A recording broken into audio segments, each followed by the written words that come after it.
And the Bay Bridge project under fire will show you the visible new campaign. Well, the next time you're on the Bay Bridge, you'll probably notice bright red billboards claiming the steel used to build the new eastern span was made outside of the United States. It's all part of a campaign called Should Be Made in America. But is it misleading? Here's NBC Bay Area's Jody Hernandez.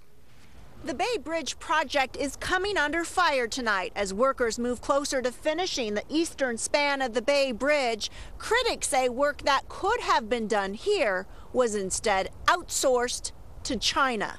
We're looking at billboards that have sprung up near the Bay Bridge, claiming all the steel used on the new eastern span was fabricated overseas. This campaign will have a couple of components to it. With a backdrop of the bridge, members of the Alliance for American Manufacturing unveiled their new billboard campaign. They say the steel on the self-anchored suspension portion of the bridge was needlessly manufactured overseas. The majority of the bridge, including the most complicated metal section in the middle, the suspension span, was sent to China. So we were competing against China. China won the bid and they built it, and that lost probably 3.5 million man-hours of work, of domestic steel and manufacturing work here. I think every California taxpayer should be outraged by this, that their tax dollars literally went to subsidize work in China. The new East Span has got to about 250,000 metric tons of steel in it, and 200,000 of those metric tons come from America. But Bay Bridge project spokesman Bart says the billboards are off the mark.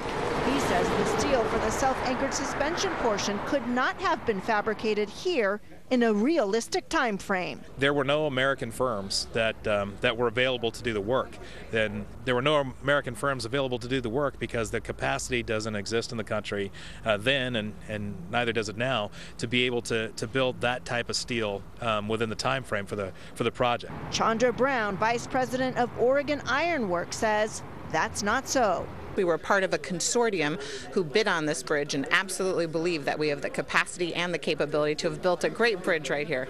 The Bay Bridge is just the first target of the Should Be Made in America campaign. Organizers say they plan to roll out more billboards in more locations in the coming months. In Emeryville, I'm Jody Hernandez, NBC Bay Area News.